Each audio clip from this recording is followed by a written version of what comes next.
여러분들은 축구 좋아하시나요? 한번 화면 한번 보시면서 이 선수들이 누군지 한번 맞춰보시겠어요? 네. 그 첫 번째 왼쪽에 그 상단에 있는 선수는 여러분 잘 아실 거예요. 디에고 마라도나라고 하는 전설적인 아르헨티나 축구 선수입니다. 그리고 그 마라도나 오른편에 있는 선수는 지네딘 지단이라고 하는 프랑스의 테크니션 이라고 불리는 그런 축구 선수죠. 그리고 왼쪽 그 하단부에 있는 빨간색 유니폼을 입은 선수는 스티븐 제라드라고 하는 잉글랜드 선수로서 그 리버풀의 심장이라고 불렸던 그런 선수입니다. 이 세 선수들은 모두 은퇴를 한 아주 전설적인 선수들이고, 그리고 이제 마지막 오른쪽 하단부에 있는 이 선수는 케빈 더 브라이너, 최근까지도 지금 활약하고 있는 그런 벨기에 선수이죠. 오랫동안 그 맨시티라고 하는 팀에서 활약을 하다가 지금 이제 나폴리로 아마 이적한 그런 선수입니다. 그런데 이 선수들의 공통점이 여러분 뭔지 아십니까? 바로 미드필더라고 하는 그런 포지션에서 주로 활약했던 그런 선수들입니다. 축구를 좋아하시는 분은 아시겠지만 이 미드필더는 공격수와 수비수를 연결해주는 팀의 허리예요. 미드필더는 팀에서 정말 그 중요한 역할을 하는데요. 이 경기의 템포를 조절하면서 상황에 따라서 수비를 돕거나 그리고 공격에 가담해서 공격을 전개하기도 하는 선수가 바로 축구의 미드필더입니다. 여러분 우리나라에서 정말 유명한 축구 선수 누구죠? 손흥민이잖아요, 그죠? 이 손흥민은 사실은 공격수, 윙어나 그 다음에 최전방 공격수이기 때문에 여러 가지 화려한 골로 이런 축구 그 포지션 가운데 공격수들은 화려한 골을 넣는 그런 선수이기 때문에 다른 어떤 그 포지션에 있는 선수들보다 주목도가 굉장히 높죠. 그래서 사실 손흥민도 우리나라에 뭐 김민재라든가 이런 수비수들이 있긴 하지만 이제 손흥민이 우리나라에서 정말 인기가 높은 것, 주목도가 높은 것은 또 그가 공격수이기 때문이기도 합니다. 근데 이러한 공격수들에 비해서 이 미드필더는 상대적으로 덜 그 주목받는 그런 포지션이긴 하지만 이 미드필더가 제 역할을 하지 못하면요, 공이 수비에서 공격으로까지 원활하게 이어지지가 않습니다. 그렇기 때문에 흐름들이 끊기고, 그렇기 때문에 경기의 주도권을 빼앗기게 되고, 그렇기 때문에 경기를 승리하기가 굉장히 어려워져요. 그렇기 때문에 아까 얘기했던 그런 언급되었던 그런 선수들이 미드필더로서 아주 중요한 역할을 했기 때문에 전설적인 선수들로 남는 이유이기도 하죠. 그럼 축구에서 이 골을 넣는 스트라이커나 뭐 이런 공격수가 더 승리에 기여할까요? 아니면 미드필더가 더 승리에 기여하고 큰 영향력을 가질까요? 여러분 어떻게 생각하십니까? 답하기가 어렵습니다. 주목도로 따지면 스트라이커나 공격수가 미드필더보다 훨씬 더 주목을 받는 것은 사실이지만 승리에 끼치는 영향력, 기여도는 미드필더가 또 스트라이커 못지않게 크기 때문에 그래요. 근데 이제 우리 가정교회에서도 이런 축구의 미드필더 같이 어쩌면 공격수보다는 덜 눈에 띌지는 모르겠지만 가정교회 전체에 엄청난 영향을 끼치는 사람들이 있어요. 그게 누굴까요? 네, 바로 여러분들입니다. 우리 언약가족들, 우리 나들목 동행교회 우리 언약가족들이 우리 여러분들의 가정교회의 미드필더들이에요. 여러분은 여러분의 가정교회와 나들목 동행교회에서 언약가족으로 불리죠. 그럼 언약가족은 우리 나들목 동행교회에서 도대체 어떤 사람들을 일컬어서 언약가족이라고 부를까요? 여러분 도대체 누구세요? 우리 나들목 동행교회의 언약가족이란 나들목 동행교회와 여러분이 속한 가정교회를 통해서 하나님 나라 운동원으로 살아가겠다고 자신을 헌신하는 사람들, 우리는 그 사람들을 언약가족이라고 부릅니다. 이것이 바로 우리 언약가족들의 정체성이고 헌신의 고백이에요. 다시 말씀드릴까요? 언약가족이란 나들목 동행교회에 속한 가정교회를 통해서 하나님 나라 운동원으로 살아가겠다고 헌신한 사람들을 말합니다. 그래서 오늘은 여러분들이 언약가족으로서 그 가정교회를 통해 하나님 나라 운동에 동참하기 위해 해야 할 몇 가지 중요한 역할에 대해서 좀 말씀을 드리고자 합니다. 첫째로요, 여러분들이 언약가족으로서 해야 할 중요한 역할은 목자님과 함께 동역하는 것입니다. 여러분들 목자님들의 가장 든든한 동역자가 되셔야 해요. 예. 그리고 우리 목자님들도 이 언약가족들이 가정교회를 세워가는 동역자로 역할을 할 수 있도록 이 사역계, 이 목양의 사역, 가정교회를 목양하고 가정교회를 세워가는 그런 사역에 우리 언약가족들을 적극적으로 초대해 주셔야 합니다. 역할을 하실 수 있도록 우리 언약가족들을 적극적으로 세워주셔야 해요. 여러분, 하나님 나라 운동은요, 다양한 모양새로 할 수 있습니다. 우리와 다른 문화권에 사는 사람들에게 복음을 전하는 소위 이제 선교사님들, 이분들도 하나님 나라 운동원들이죠. 그리고 이 세상에서 하나님의 공의와 사랑을 이 세상 가운데 실천하고 또 심고 그렇게 세상을 회복하기 위해서 여러 변혁적인 사역에 헌신한 분들이 계세요. 그분들 역시 이 세상에서 하나님 나라의 운동을 하는 분들입니다.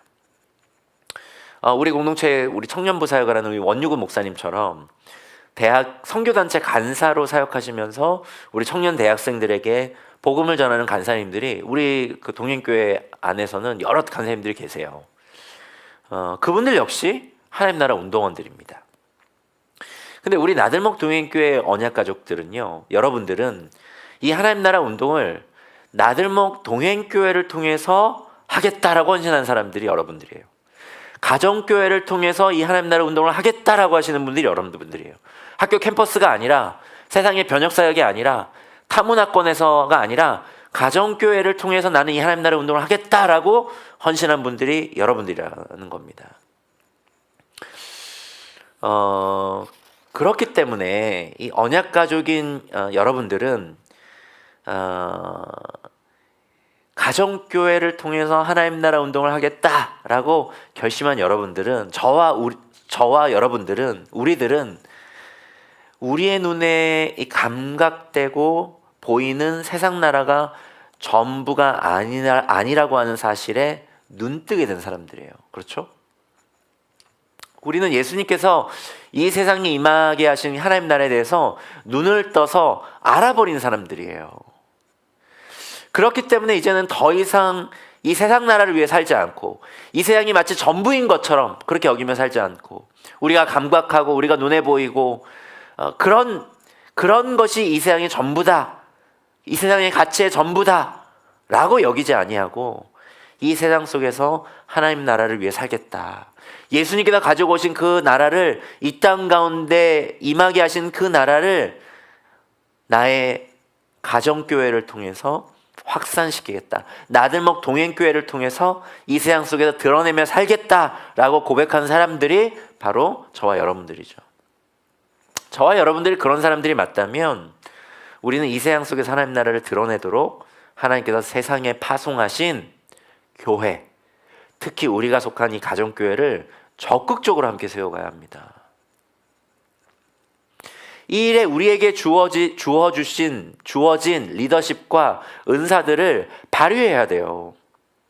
여러분, 목자님들만 가정교회 리더가 아닙니다. 여기 언약가족들도, 여러분들도 가정교회 또 다른 리더들이세요. 기독교 역사 속에서 예수님을 제외하고 가장 중요한 인물을 꼽는다면 아마 사도 바울일 것입니다. 하지만 사도 바울은 이 슈퍼맨처럼 홀로 교회를 세우고 한 사람의 그런 영웅으로 사역하지 않았어요. 사도 바울은 철저히 팀으로 사역했습니다. 자신의 동역자들과 동역을 통해 교회와 하나님 나라를 세워갔어요. 여러분, 바울의 동역자가 몇 명 정도 되었을까요? 정확히 우리가 알 수는 없지만 확인할 수 있는 사람들은 바울 서신서들을 통해서, 사도행전이나 이게 바울의 사역을 기록한 신약 성경의 기록들을 통해서 확인할 수 있는 동역자들만 최소 40여 명 정도가 됩니다. 그래서 바울의 서신서에서는요, 슈네르고스라고 하는 헬라어가 종종 사용되는데, 이 슈네르고스가 바로 시너지라고 하는 이런 단어와 어원이 같은 그런 동역자라고 하는 뜻을 가진 단어예요. 그렇게 여러분들의 언약 가족으로서의 이 사역은 목자님과의 슈네르고스, 이 동역을 통해서 시너지가 나야 합니다. 전도서 4장 9절에서 12절을 제가 한번 읽어드릴게요. 혼자보다는 둘이 더 낫다. 두 사람이 함께 일할 때에 더 좋은 결과를 얻을 수 있기 때문이다.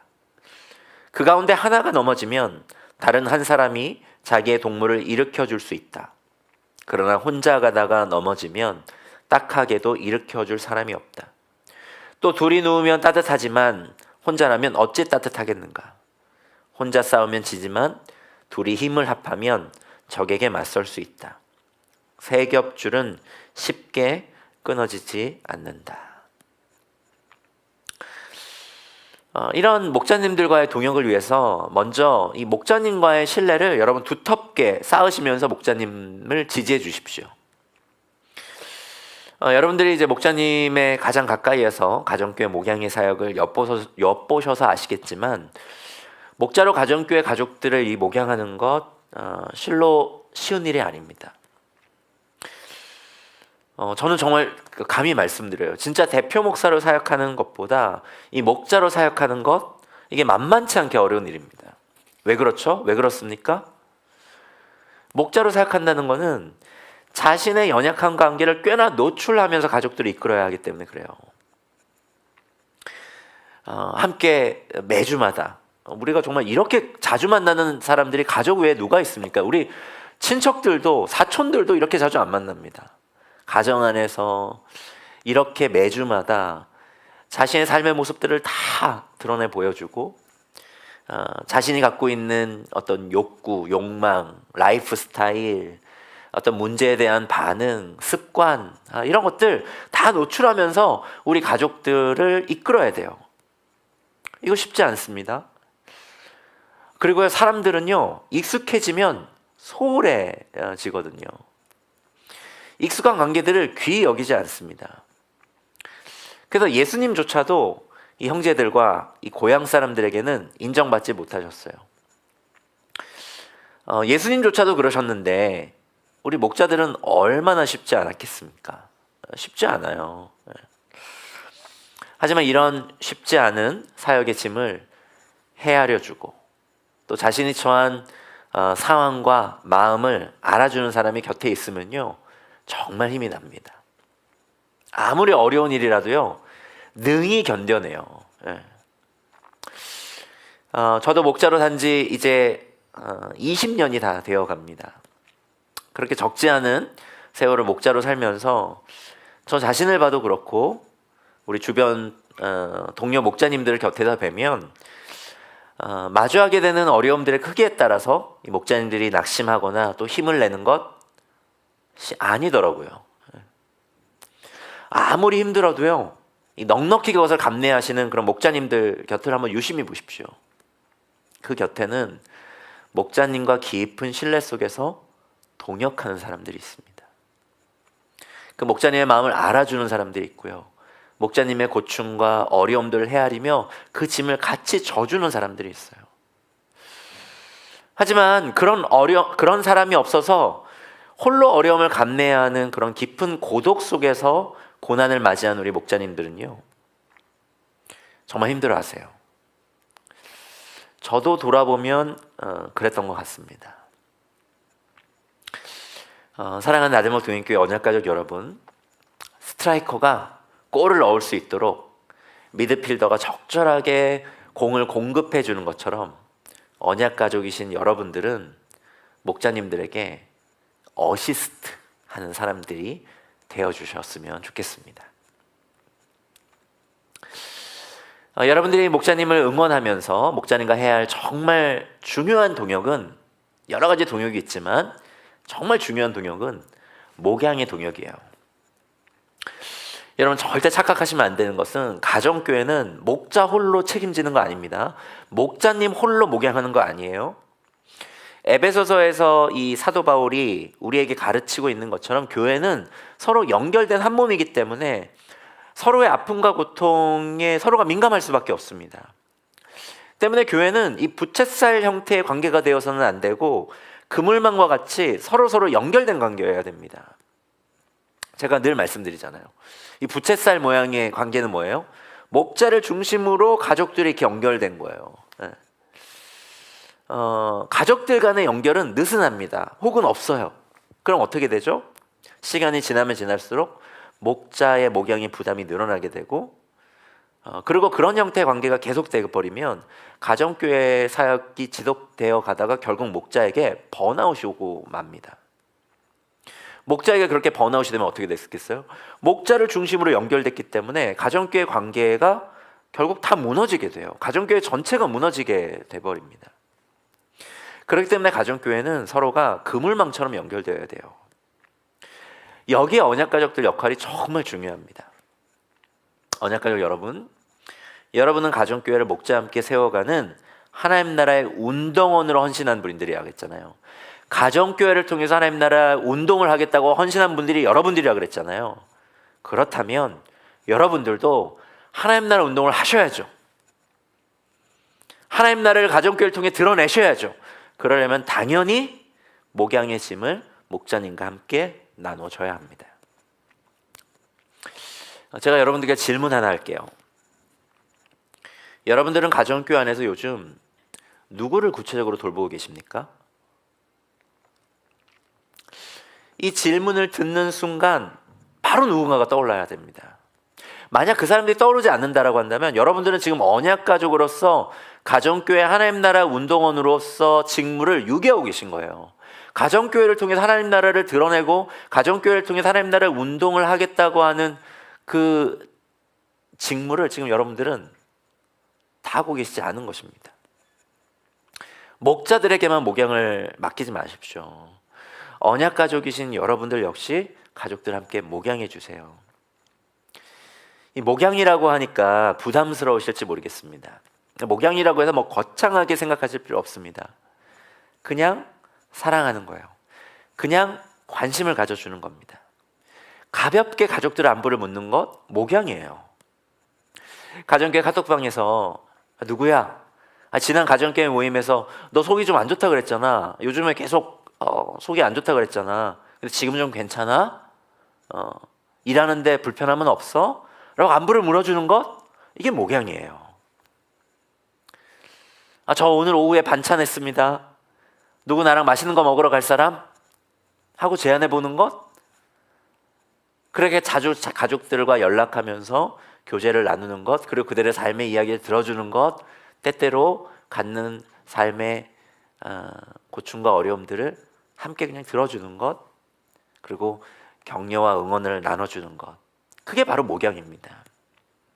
초대교회 성도들이 그랬던 것처럼 그렇게 함께 일상을 공유하고 교제를 나누는 것, 그게 목양이에요. 그리고 오히려 여러분들이 목자님들보다 더 목양을 잘할 수도 있습니다. 제가 보니까요, 가만히 보니까 많은 경우에 가족들이 목자님들께 하지 못한 진솔한 고백과 이야기를 다른 가족들에게는 오히려 진솔하게 나누는 경우들이 꽤나 적지 않아요. 그렇기 때문에 언약가족인 여러분들에게 훨씬 편하게 가족들이 자기를 오픈할 수도 있습니다. 그때 여러분들이 어떤 대단한 통찰력을 가지고 그들을 가르치거나 이끌 필요가 없습니다. 그 이야기를 그냥 잘 경청만 해줘도 충분합니다. 그리고 그들 안에서 일하고 계신 그 하나님의 일하심이 발견되면 그걸 그냥 발견한 대로 얘기해 주시면 돼요. 그게 바로 목양입니다. 그리고 제가 여러분들께 또 한 가지 좀 부탁드리고 싶은 게 있어요. 여러분들이 가정교회 내에서 거룩한 잔소리꾼이 좀 되어주시길 부탁드립니다. 가정교회 모임에 혹시 누군가에게 습관적으로만 지각을 한다든지, 아니면 모임을 너무 쉽게 여기고 그래서 결석이 잦다든지, 가정교회 모임을 할 때 다른 사람들 이야기할 때는 자꾸 집중하지 않고 그리고 다른 사람들 말을 끊고 자꾸 자기 얘기만 하려고 한다든지, 이런 사람들이 뭔가 그런 행동들이 뭔가 반복된다면 그런 가족에게 혹시 그럴 만한 이유가 있는지 한번 뭐 안부를 좀 물어주시고 이유도 한번 물어주시고, 근데 그게 어떤 특별한 이유 때문에 그런 게 아니라 태도와 자세의 문제라면 적절한 때에 여러분들이 사랑을 담아 좀 거룩한 잔소리를 가볍게 툭 그냥 이렇게 해주시길 할 수 있다면 좀 부탁을 드립니다. 만약 뭐 가정교회 모임 직전에 카톡으로 저 오늘 못 가요 하고 이렇게 틱 카톡을 올리는 것이 반복되는 누군가가 있다면, 목자님이 이제 그것에 대해서 이렇게 잔소리하고 꾸짖게 되면 그 관계가 되게 경직될 수 있거든요. 목자님하고 관계가 거꾸러지면 점점 가정교회 모임을 기피하게 되거나 여러 가지 관계 어려움들이 생길 수 있기 때문에, 그러나 가족 중에 누군가가 그것에 대해서 약간 조언을 해준다든지, 그렇게 어떻게 보면 가족 대 가족으로서 살짝 거룩한 잔소리를 해주면, 누구야? 왜 갑자기 그래? 무슨 일 있어? 아니 뭐 그게 아니라 몸이 좀 안 좋아서요. 그래 잘 좀 쉬어. 그리고 나중에 상태가 좀 좋아졌을 때, 근데 가정교회 그 모임 이렇게 나오기가 좀 어려우면 미리 얘기해 주면 좋을 것 같아. 식사 준비할 땐 최소한 이틀 전에 얘기해 주면 식사 준비하는 사람도 당황하지 않을 것 같아. 그리고 요즘에 자꾸 얼굴이 안 보여서 야 목자님이 조금 너 많이 신경 쓰시더라. 이런 얘기들을 가볍게 여러분들이 툭툭툭 해주는 거죠. 제가 이렇게 좀 부탁드리는 거는, 저도 이제 목자를 해보다 보니까 목자의 말에는 꽤나 무게가 좀 실리더라고요. 그래서 이런 하나하나를 이렇게 목자님들이 잔소리하게 되고 그런 것들이 좀 쌓이다 보면은 어떤 가족들은 그게 하나의 어떤 권면이나 뭐 작은 잔소리로 듣는 것이 아니라 목자님이 나를 어떤 사람으로 규정하고 판단하는 거 아니야? 심지어 어떤 정죄로까지 그것들을 너무 과하게 이렇게 받아들이는 경우가 있기 때문에 목자님 관계가 급속히 이렇게 냉각되는 경우도 있어서, 여러분들이 가볍게 목자님들을 대신해서 언약가족으로서 그런 가족들을 목양해 주시면, 거룩한 가볍게 그렇게 거룩한 잔소리를 해주시면 곧잘 가족들이 이렇게 반응을 보이는 것들 보게 됩니다. 사랑하는 언약가족 여러분, 가정교회 목양, 이 쉽지 않고 만만치 않지만 너무나 중요하고 너무나 의미 있고 이 가치 있는 이 목양에 동역해 주십시오. 가족들을 그리스도께로 연결하는 것, 그리고 든든한 교회로 이 가정교회 가족들이 성장할 수 있도록 돕는 것, 이 위대한 이 목양에 여러분 함께 동역해 주십시오. 하나님께서 그 일을 위해서 여러분들을 부르신 거예요. 가정교회를 더욱 온전하고 든든히 세워감으로 이 땅 가운데 예수님께서 가져오신 하나님의 나라를 드러내라고 여러분들을 언약가족으로 부르신 것입니다. 첫 번째 세션을 마치겠습니다. 우리 좀 옆 사람들과 그룹을 나눠서 나눔을 하고 두 번째 세션으로 넘어가도록 그렇게 하겠습니다.